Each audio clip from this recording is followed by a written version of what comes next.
Okay, just take a second and try to picture this.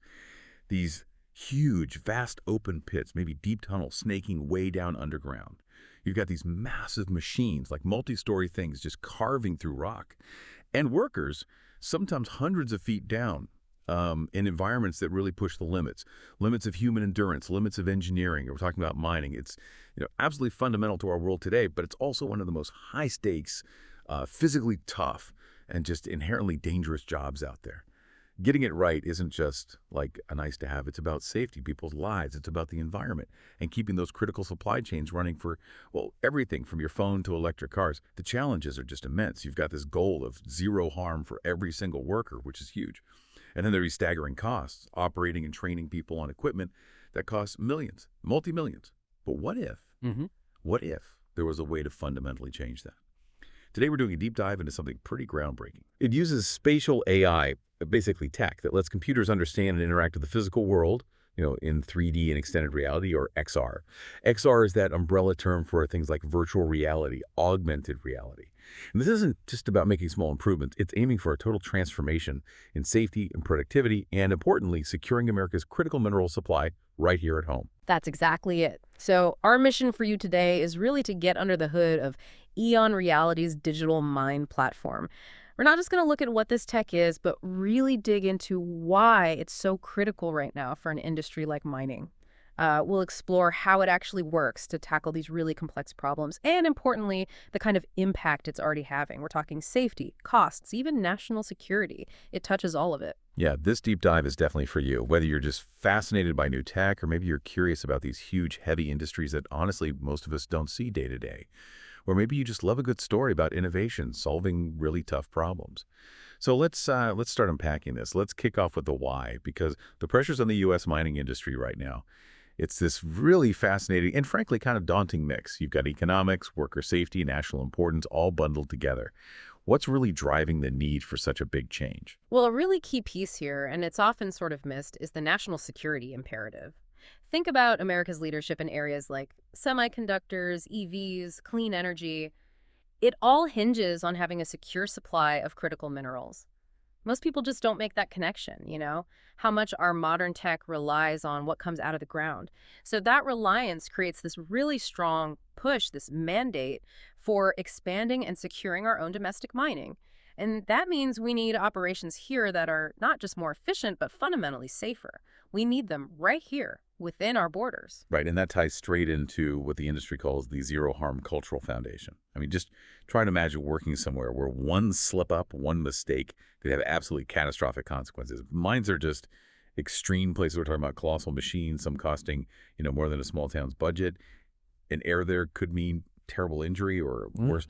That reality, it demands a level of training for the workforce that has to be almost perfect. There's just no room for error.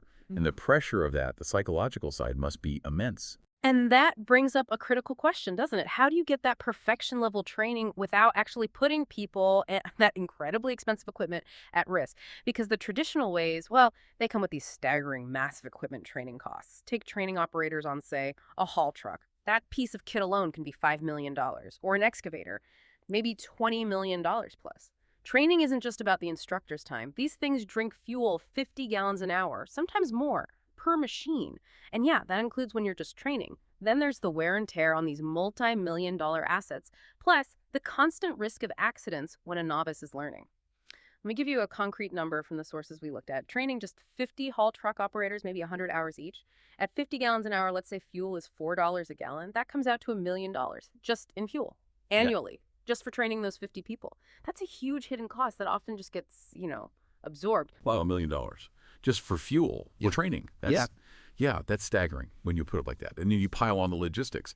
Mines are usually, well, they're remote, often incredibly isolated places. So that brings up the challenge of remote training logistics.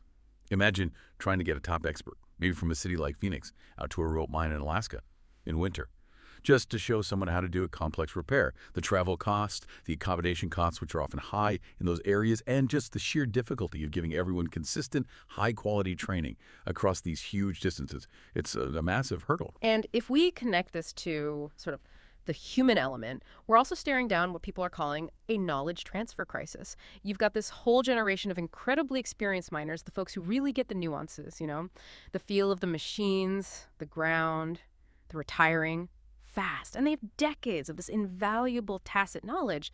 That's the stuff you can't just read in a manual. It's intuition, it's problem solving learned over years. One study we saw estimated losing this knowledge could cost the mining sector billions every year. Billions in mistakes and in inefficiencies. That knowledge is genuinely at risk of just vanishing, which is a direct threat to safety and how well prepared the next generation of miners will be. So you're putting all these pieces together. What you have is an industry that's absolutely vital for our economy, for national security. But it's facing these huge pressures from all sides, geopolitics and supply chains, worker safety being paramount, trying to innovate, trying to keep costs down. And all this is happening in some of the toughest working environments on Earth. It's like a perfect storm, really, and it demands a truly innovative answer. Okay, so we've laid out these massive challenges. How exactly does this digital mine platform from EON Reality actually step up? Let's get into the specifics, the 4 integrated solutions. This is where it gets really interesting, I think. Right. So first up, you've got the virtual heavy equipment and vehicle simulators. Now, these aren't just, video games. These EON skill simulators are designed to be functionally identical virtual copies of the real deal haul trucks, excavators, drills, you name it. This gives trainees what we can call zero-risk equipment mastery. They can get, say, 100+ hours of practice mastering the controls of a massive 400-ton haul truck, all without burning a single drop of that expensive fuel, without putting any wear on the actual machine, and crucially, without any risk of accidents. That's a huge advantage, obviously. But I wondered, are there still things about, the feel of the real equipment or maybe unpredictable things that happen out there that the virtual training maybe can't quite capture? Or are we really getting that close now? That's a fair question. And look, no simulation can replicate absolutely every single tiny variable of the real world. That's true. But these simulators are incredibly sophisticated now. They have realistic cab environments, haptic feedback so you feel vibrations, the resistance of the controls, you hear the right sounds. The real focus is on building that operational skill, mastering the loading cycles, navigating haul roads, doing complex maneuvers, developing the actual muscle memory that translates directly when they get in the real cab. And, maybe most importantly, it allows for emergency response training. Operators can practice how to handle a tire fire, a hydraulic failure, other critical emergencies safely in the virtual world. You can run through a crisis scenario again and again until the correct response becomes automatic, second nature. Right, embedding that response. Okay, so once they're comfortable with the machines themselves, the next big thing is handling the unexpected, the hazards. That brings us to the second solution, immersive safety drills and hazard recognition. What does that look like? This is where XR, that extended reality, becomes incredibly powerful. We're talking about catastrophic scenario training. Imagine being able to practice evacuating a smoke-filled tunnel or experiencing a simulated high-wall collapse. That's when the side of an open pit mine gives way. Or responding to invisible hazards like gas leaks. It dramatically improves emergency preparedness because you can safely drill on the industry's worst nightmares, things that are just too dangerous or impossible to replicate for real training exercises. It also allows for multi-user simulations, so you can build team coordination skills, which are absolutely vital when things go wrong. And all of this is built around achieving MSHA compliance excellence. The training is specifically designed to meet and often exceed the strict safety rules set by MSHA, the Mine Safety and Health Administration here in the U.S. Okay, so operations and emergency safety covered. What about maintenance? That's another huge area, right? Yeah. Keeping these complex machines running. Absolutely critical. And that's where digital twin maintenance and repair comes in. This involves creating what are called digital twin IQ models. Think of them as incredibly detailed, intelligent virtual copies of essential mine equipment. Everything from a haul truck's powertrain to the giant crushers in the processing plant. This enables complex equipment mastery for technicians. But the real game changer here might be the remote expert guidance. Imagine a junior technician out at that remote mine site facing a tricky repair. An experienced senior tech, maybe hundreds or thousands of miles away, can use augmented reality to help. They can literally overlay instructions, schematics, highlight parts right onto the junior tech's view of the actual equipment through AR glasses or a tablet, guiding them step by step. It's huge for diagnostic skill development too, letting techs practice complex procedures and troubleshooting on the virtual models first. And the bottom line, it leads to uptime optimization. Better maintenance means less costly downtime for that critical equipment. That remote guidance, Yeah, that sounds like it could fundamentally change things for those isolated sites. Yeah. Okay, and the last piece, how does it address the bigger picture, like overall efficiency and leadership? Right. That's handled by the fourth solution, AI-powered process optimization training. This simulates the entire mine operation from start to finish, what we call mine-to-mill modeling. It looks at everything from blast patterns to how trucks are moving, all the way to the processing plant's throughput. Supervisors get specific productivity enhancement training. They learn how to optimize haul cycles, extraction patterns, processing efficiency. They can run decision impact analysis, basically, see how their choices would affect the site's overall productivity and ultimately revenue. It's like a what-if machine for mine management. This drives continuous improvement using data to inform training. And we also have specialized modules called EON soft skills focused on leadership. Things like improving how supervisors run safety briefings or how they conduct incident investigations, really honing those crucial leadership and communication skills for complex situations. Okay, so it really does sound like a comprehensive system, not just, a few separate tools. How does a mine actually roll this out? It must be pretty strategic, right? Targeting the big pain points first. Exactly. It's not random. The implementation usually follows a clear four-phase approach, prioritizing based on impact. Phase 1 is priority 1, safety procedures and emergency response. Get that immersive safety training, like virtual fire drills, virtual evacuations, out there immediately. Protect the workforce first. That's paramount. Phase 2, also priority 1, tackles heavy equipment operator competency. Deploy those simulator suites for the big machines, the haul trucks, the excavators. The goal here is direct savings millions in fuel and maintenance, often with less than a year ROI. Then phase 3, a priority 2, moves to maintenance technician upskilling. Use those digital twins for the critical processing gear, the production equipment to boost uptime, keep things running. And finally, phase 4, another priority 2, is for mine site supervisor and leadership training.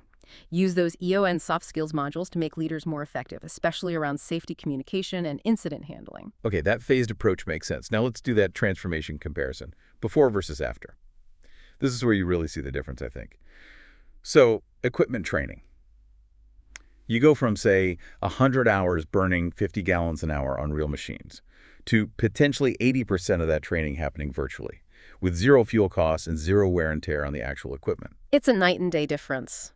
For safety preparedness, you move from classroom theory, which, let's be honest, just can't replicate the stress of a real emergency, to deeply immersive practice of catastrophic scenarios in a totally safe space.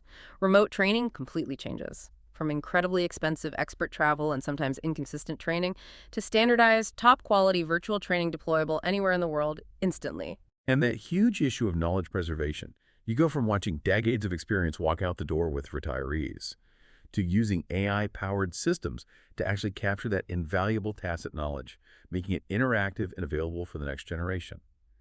Looking at the numbers again, on fuel training costs, that estimated $1 million a year for just 50 operators. An 80% shift to virtual could mean an $800,000 saving annually. And maybe the biggest relief for managers, equipment damage risk. It goes from this constant potential for accidents during novice training to essentially zero risk of damage while they build comprehensive skills virtually. That must be huge peace of mind. Absolutely. And if you look beyond just those direct savings, the quantified financial impact and ROI becomes even more compelling. Think about safety enhancement. Avoiding just one major accident can save millions in fines, shutdowns, legal liability, not to mention the human cost. Plus, you see lower workers' comp costs, potentially lower insurance premiums. Then there's production optimization. The sources we reviewed suggested that even a tiny, 1% increase in uptime for a primary crusher, a machine that runs constantly, could mean tens of millions in extra revenue per year. And finally, workforce development. You cut out all that expensive travel, you speed up how quickly local hires become competent, and you permanently save that expert wisdom. It's a massive win across the board. Those numbers are incredibly persuasive. Yeah. But, beyond the financials, what's often the biggest hurdle for companies wanting to adopt this? Is it the upfront cost, or maybe more about changing the culture? It's often a bit of both, really. The initial investment, yeah, it requires some foresight, some budget allocation. But as we said, the ROI is typically so fast, often under a year, that the financial case is usually very strong once they run the numbers. I think the trickier part can sometimes be cultural, convincing maybe some older, very experienced miners or trainers that a virtual environment can be as effective or even more effective than purely hands-on time for certain things. But what we're seeing is once they actually experience the realism, the fidelity of these simulators, and realize they can practice scenarios that are just impossible or way too dangerous to do in real life, that resistance tends to melt away pretty quickly. They see the value. And it's important to see that this isn't just EON Reality pushing this alone. Their strategy involves key partnerships across the entire mining world. This signals it's becoming more mainstream. They're working directly with major mining corporations on large-scale deployments. They're forming heavy equipment manufacturer alliances, think big names like Caterpillar, Komatsu, Sandvik, to create official branded simulators, maybe even bundle them when they sell the actual machines. They're also collaborating with mining industry associations and unions like the NMA and the UMWA, aiming to lift safety and training standards across the board. And they're actively engaging with regulatory agencies like MSHA, showing them how this tech provides a superior way to deliver and, crucially, verify that mandatory safety training is actually effective. So yeah, it's definitely not just some niche product. It sounds like it's built on a really solid foundation, designed specifically to meet those tough MSHA standards, operate in harsh conditions, and plug into existing mine systems. It's clearly aimed at systemic change. Precisely. And you hear that echoed in the industry. We saw quotes from mining executives basically saying the transformation is essential. One said something like, the companies that adopt this next-gen training will be the leaders in safety and productivity. They'll attract the best people and earn the trust of regulators and communities. That shows a real understanding that this isn't just a nice to have anymore. It's becoming necessary for future success, maybe even for survival in the modern mining landscape. So wrapping this up, what does all this really mean for you listening right now? Well, it means seeing how this incredibly advanced tech, spatial AI, extended reality isn't just for video games or some far-off sci-fi future. No, it's here today, actively solving incredibly high-stakes, real-world problems. It's protecting lives, it's saving millions of dollars, and it's helping secure the vital resources that, frankly, underpin our entire modern world, often in industries we don't even think about. Yeah, this deep dive really highlights how innovative companies are tackling huge challenges in these essential industries, like mining. They're turning potentially deadly risks into safe, repeatable learning opportunities. And they're finding ways to preserve that irreplaceable human knowledge for the future. It's genuinely changing what's possible in hazardous fields. So here's a final thought to leave you with. The next time you pick up your smartphone or plug in an electric car or even just turn on a light, just maybe take a second to consider. How many other vital industries, the ones working away behind the scenes, are also being quietly transformed by similar digital innovations? Innovations making them safer, more efficient, and ultimately more sustainable for all of us. The future of industry, it seems, is being built right now, maybe one digital twin, one simulation at a time.